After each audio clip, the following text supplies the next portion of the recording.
Hey guys, it's Joe.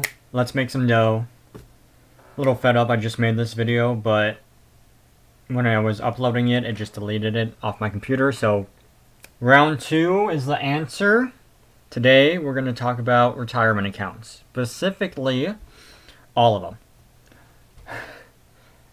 First off, we got IRA,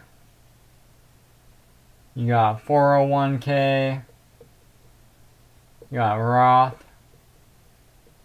IRA, got, traditional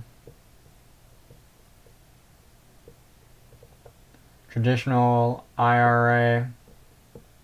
We got rollover IRA. We got 403B.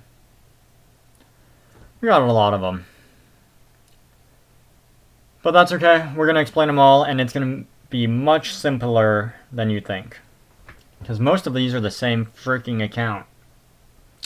Okay, first off, IRAs, what are they? They are a retirement account that is taxed, but is also not taxed depending on the account.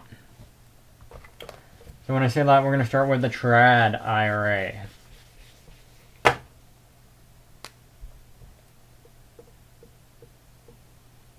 Trad IRA. Traditional IRA, right? It is a pre-tax account. So what that means is your paycheck. How much did you earn? You earned $1,000, right? After taxes, you walked away with like $700. So if you contribute to this, it's pre-tax. So you have your $1,000. You contribute $50. You're taxed on that $950. And you're like, how does this work? It will make sense when I get to a 401k. However, for your taxes at the end of the year when you report it, they're going to be like, oh, you made $50,000 for the year. Oh, you contributed $1,000 to your traditional IRA. We're only taxing you on $49,000 for the year, right? It's pre-tax. Now, in your brokerage account with Vanguard or Schwab or Fidelity or whoever, Morgan Stanley, whoever you want, that's how you open one of these. Okay, you go to a broker. Same as your brokerage account we talked about earlier. So, when you log into your account,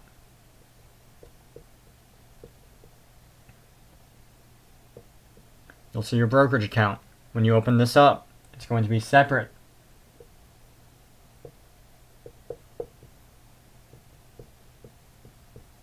Say brokerage account has $500 in it, so you only have like $20 in this one. 2 different accounts. Dollar amounts are separate. Everything's separate, right? When you log into your account, you'll have 2 different accounts in that same account that you log into.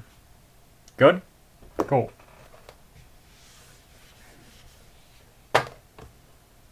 Now, the difference is when you pull money out and when you sell. So if you have your brokerage account and you buy shares of Disney for $100 and you sell at $110, you got a $10 gain, right? You're taxed on that $10. First off, this is not financial advice. I am not your financial advisor. I'm also not a tax professional. Just making that clear. But yeah, brokerage account, the money stays in the account. You haven't withdrawn anything, but you bought Disney at $100, you sold it at $110. You have a $10 gain. You're taxed on that gain, right? Cool. Understood. Your trad IRA,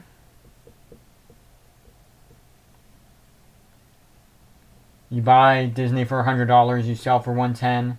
That $10 gain, no tax. Okay, as long as it stays inside the account. Now, if you have like a credit card bill you need to pay off or something, and you pull money out of that IRA, then that's taxed. So let's say you've contributed to it, you have lots of money in there, you have $1,000 in there, that's pre-tax money. If you pull it out, you have what, 22% federal, or say 3% state, depends on the state. So let's 22%, 3%. So normally it'd be $750 left, because you go to pull out $1,000, then you pay taxes on it. You're left with $750. Well, Joe, I contributed $900 to that account. The $100 was growth. Aren't I just taxed on the $100? No, you're taxed on the whole thing. Okay? This was all pre-tax. You haven't been taxed on this money yet. It came out of your paycheck before your taxes did, right? So you're taxed on the whole thing that you pull out. Big red flag when you make withdrawals from any retirement account, okay?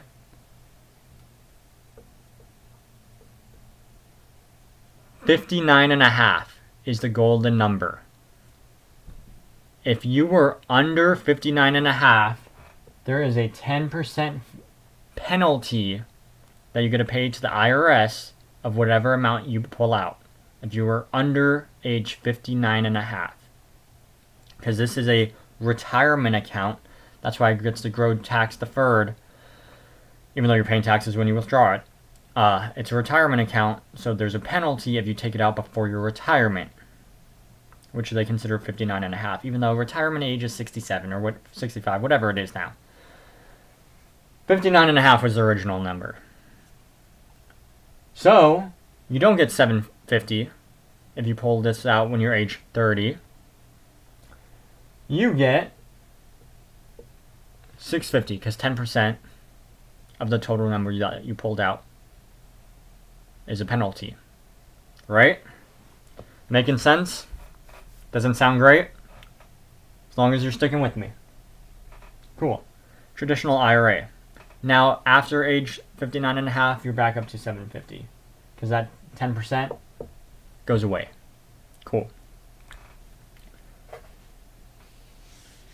That is your traditional IRA. And you're like, why would I contribute to a traditional IRA? Well, the 401k will help with that a bit. It's pre-tax, so if you're paying a lot of taxes right now, and you think you're going to pay less in retirement, you can push it off. So like if you're in a high tax bracket, like 34% right now, you contribute to a traditional IRA. So, $7,000 you didn't pay taxes on for the year. When you go to retire, maybe you're only paying like 12% on taxes, whatever the lowest is, I don't know. 12%, 16%, 22% on taxes when you retire. Cool. So you're paying less. That's the idea around it. Now, 401k. Some people love them, some people hate them, most people don't have them. Depends on your employer. So this is the same exact thing as a IRA. For the most part. Contributing, it is pre-tax. Put it over there with the pre-tax. If you withdraw from it, you get that 10% penalty if you're under 59.5. However, it's through your employer. Depending on your employer, they might give you a benefit. So you'll hear them say, oh, we have a 5% match or a 2% match or whatever it is. We're going to use 5%. What does that mean? Your payslip says you made $1,000, right? This is before your taxes. You want to contribute up to their match is going to be my advice that I can't give. Up to their match. So if it's a 5% match, 5%, 2% match, only go up to that 2%. And this will make sense later in the video of why I say this. So that would be $50, right? So your new paycheck before taxes is $950. Then you take out your taxes from the $950, right? I'm not going to do that math. Anyways, they're going to match up to 5%. So, you contributed $50. They contributed from their own pocket. Doesn't affect your taxes or anything. $50. 2. Per paycheck. You're getting free money into your retirement account.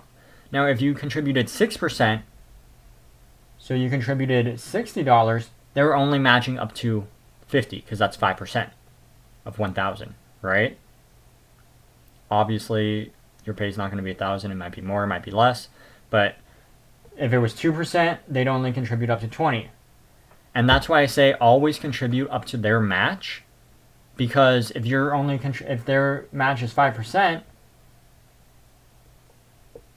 and you only contribute 1%, that's you're missing out on 4%. They're only contribute up to what you do. So if their max is 5% match, and you contribute 1%, they're only going to match you 1%. Okay, making sense? So free money in your 401k.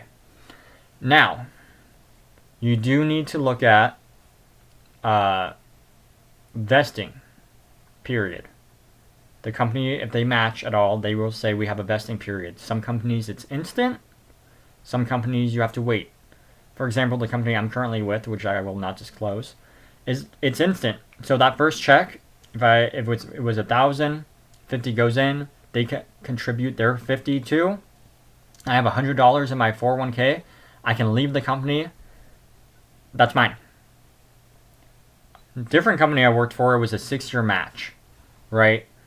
So if I had $100 and it was over the year, so after like 1 year, I got 20% of their match.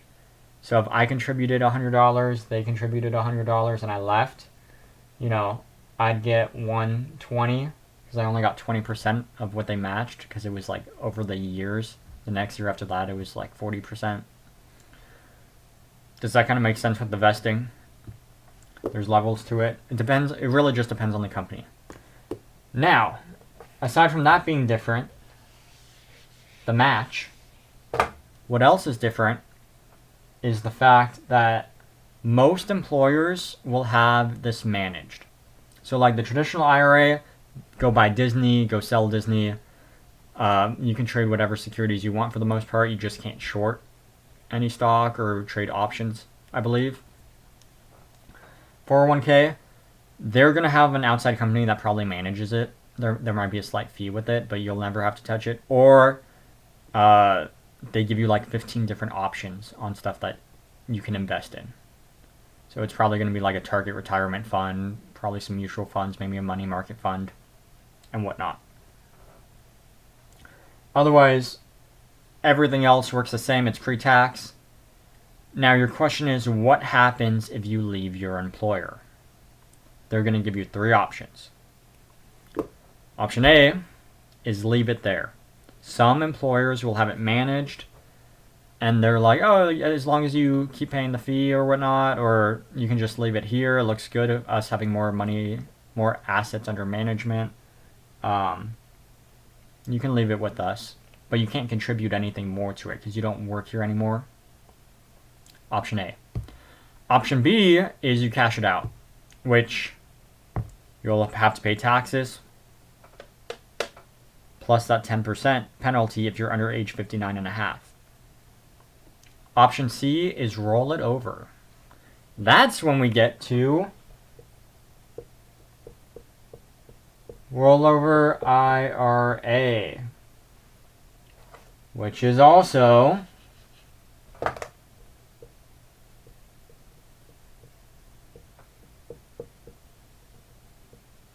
a pre-tax vehicle. Rollover IRA, it was previously a employer's 401k. You left that employer or they fired you or whatnot. Now it becomes a rollover IRA because you still wanted it in a retirement account. Now you can play with it like a regular traditional IRA.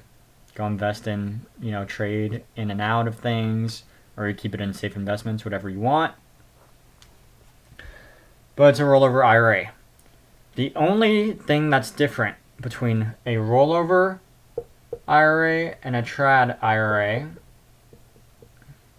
is the fact that if you go to a new employer and they have a 401k program that you enjoy, you can move your rollover and roll it over into your new employer's 401k. If you like to keep it all bundled together. You cannot do that with the traditional because it was never a 401k. Okay? There's your options. So far, you're realizing, wow, these are all really similar. The withdrawals are the same. You'll have to pay taxes and 10% penalty if you're under age 59 and a half. It's basically the same account. Just lots of names.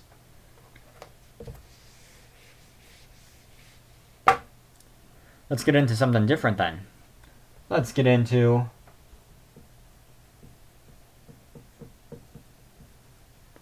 post-tax.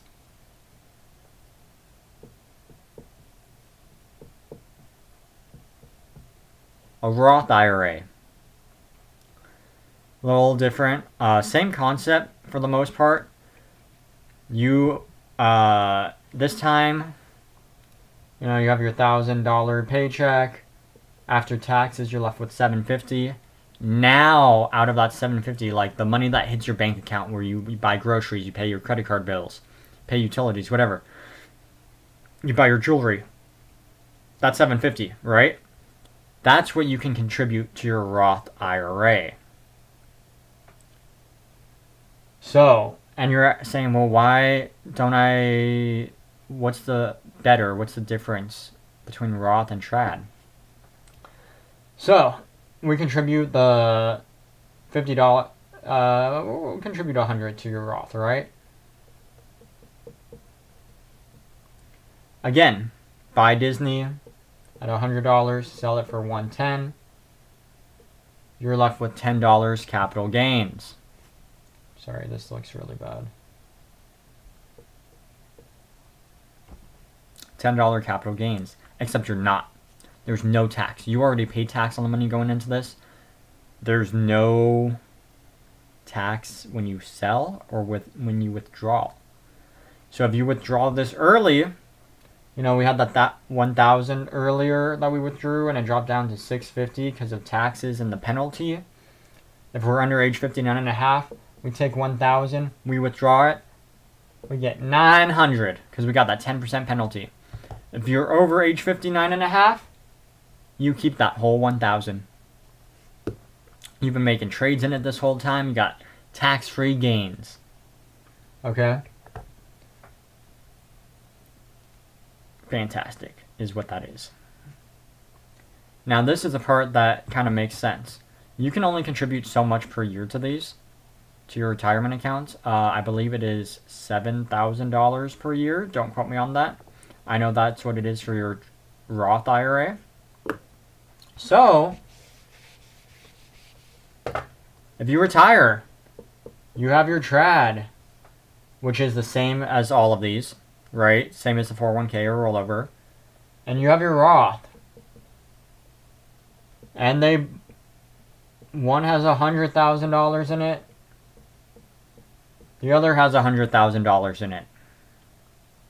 I'm 65, so I'm past the age, so that doesn't matter. I go to withdraw from my traditional IRA. I still have to pay taxes. It was all pre-tax dollars. So after all my taxes, I'm left with, we'll say, $75,000. My Roth was all post-tax. I'm left with $100,000. You see how that can definitely make a change on your retirement? So if you are maxing it out every year, so let's say you have a 401k, my advice to you would be only match what your employer matches in the 401k, your pre-tax. If you have more money to spare, put it into a Roth. Okay? If you don't have a 401k at all, and you're like, do I open a traditional IRA or a Roth IRA? Open up the Roth. Unless you're making too much in taxes, or you're paying too much in taxes right now and you want a slight tax break now. But if you're maxing it out at $7,000 a year, every year, because you can afford it, you should be doing a Roth, because in retirement, you're going to see that difference.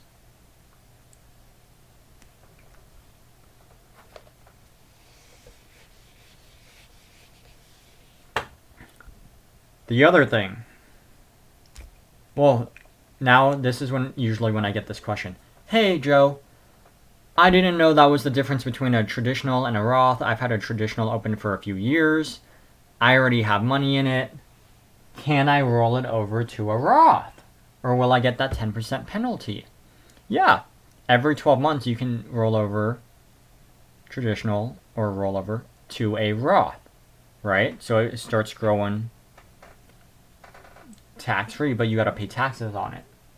So if you have $100,000 right now and you're traditional and you want to roll it over into your Roth, a few things have to happen. First off, no, it does not have to be the entire amount that's in there. You can just roll over a portion of it, like $10,000, $5,000, whatever it is. Roll over $100 out of it. 2, you will have to pay taxes the year that you roll it over. So if you roll over $100K, you're left with that $25K tax bill that you will have to pay. Now your next question is, can't I just pay it out of that $100,000? This is what no advisor tells you, because when you go to your broker and you're like, hey, I have $100,000, my traditional IRA, please roll it over to my Roth for me. And they're going to be like, okay, do you want to withhold federal and state taxes? No. Because, well, let me phrase that. If you're under age 59 and a half, no. If you're over, sure, doesn't matter. Because if you withhold taxes from it, that $25K you paid in taxes counts as a distribution. It counts as a withdrawal. Which means you owe the IRS an additional 10% on your withdrawal. Okay? So if you withhold, so you just put $75K in, $25K distribution, you owe 10% on that to the IRS. So my advice to you would be save that 10%, and if whatever you're going to roll over, make sure you already have the taxes ready in your bank account that you can just pay. So instead of withholding taxes from there, roll over the whole $100K, have the $25K sitting in your bank account. If you don't, because that's an outrageous number for most of us, don't roll over $100K at once. Do a smaller amount. Because you're still going to be owing the IRS at the end of the year when you send your bills to and your receipts to the accountant. They're going to say, hey, IRS says you owe them a lot of money. 10% of $25K. So it's a nice reminder.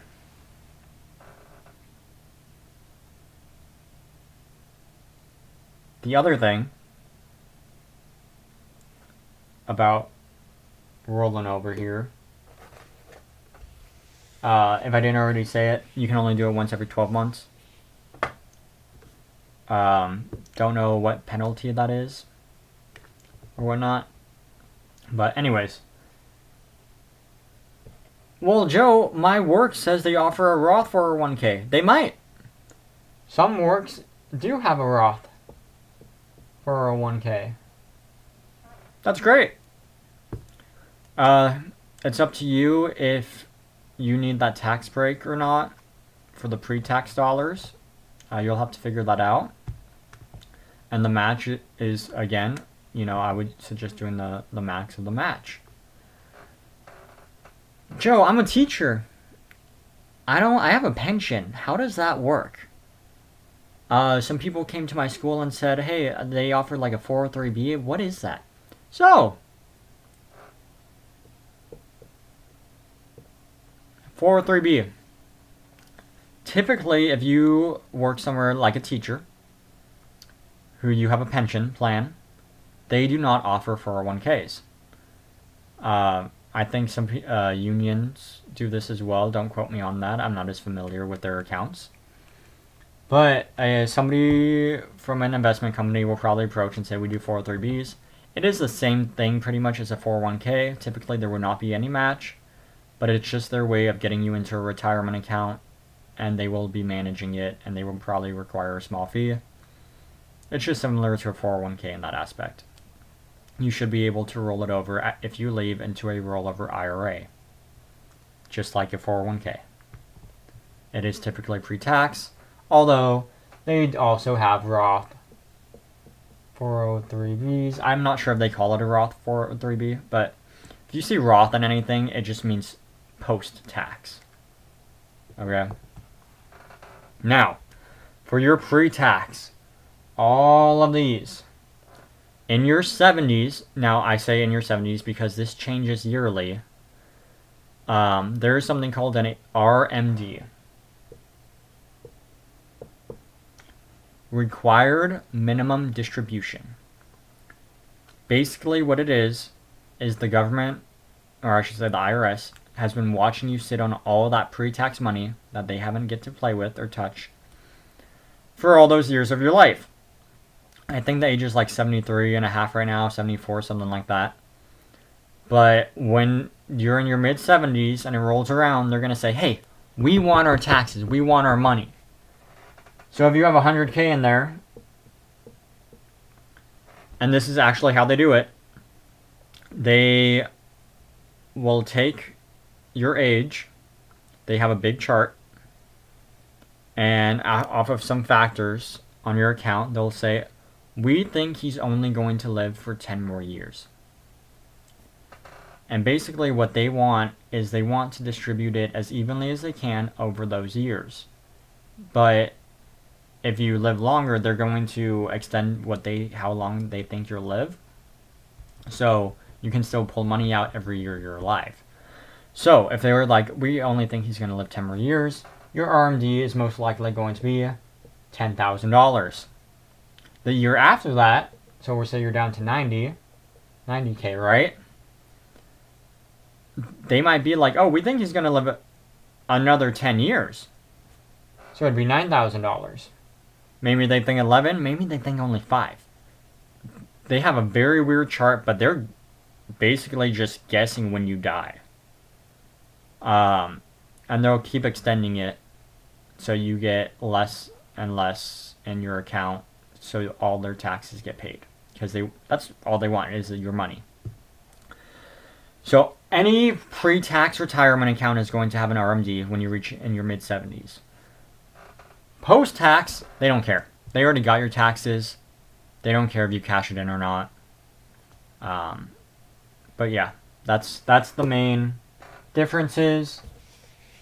Is pre-tax, comes out before your taxes due out of your paycheck. Might lower your taxes for the year, or excuse me, it does lower your taxes for the year. And you get, eventually you'll have a RMD, whereas post-tax, it can sit there until you die, and then inheritance is something else I can get into later. We're not going to get into that right now. Main thing for all of these, though, if you take any distribution, remember how old you are, because you will have that 10% or not. There are a few cases where you can get that 10% waived. There's some hardship cases. Don't know exactly what qualifies anymore because they keep changing it. There's also first house.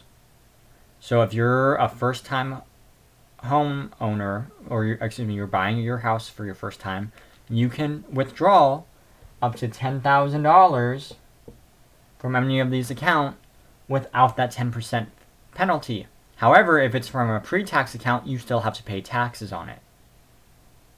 Okay? So you'll have, $7,500 left to go towards your house, but you don't have that extra 10% knocking down to $6,500 because you got the exception. You'll have to write it up on your tax form a specific way, which you should ask a tax advisor about. But still, you can make a withdrawal penalty-free for first-time home buying up to $10,000 at the moment, as of this year. I hope that answers all of your questions, guys. Especially if you should open up, which one to open. You can always combine like a rollover into a traditional if you want. Again, rollovers once every 12 months.